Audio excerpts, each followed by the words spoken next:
how a little seasickness on what was supposed to be the highlight of my solo trip ended up giving me the biggest relationship wisdom this year. Now, if you've been here for a while, you know that I spend a lot of time talking about healing, relationship, and becoming the right person, not just finding them. So trust me when I say I did not expect those lessons to come from humpback whales. Let me explain. I grew up in Mauritius, and as a little girl, I was obsessed with a TV show called Ocean Girl, Océane for my French-speaking people.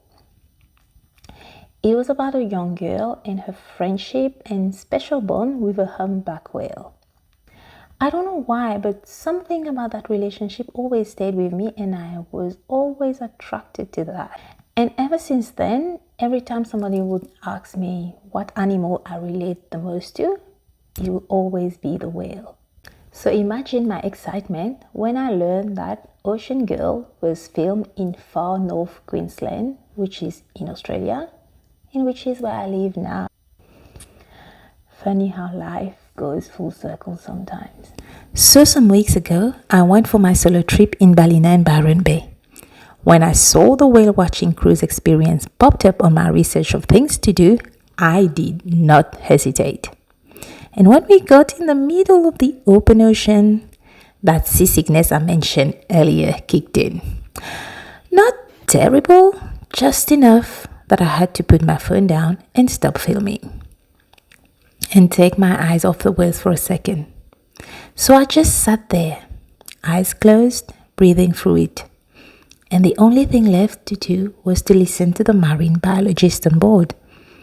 And because I wasn't trying to get the shot and I was not distracted, I actually listened, really listened. And the more she talked about the whales, how the females choose, how the males compete, how the mothers protect their young, the more it sounded less like marine biology, and the more it sounded like every dating conversations I've ever had, be it personally or with the women I work with. Well, God has a funny way of teaching us. Sometimes through scriptures, sometimes through people, and apparently sometimes through humpback whales. So I'm turning all of this wisdom into a series.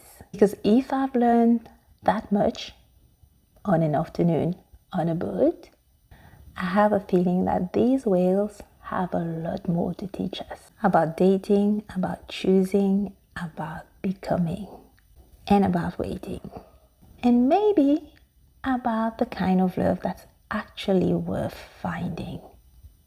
So if that sounds like your kind of conversation, make sure to follow along, because the first wisdom completely changed the way I think about being too picky.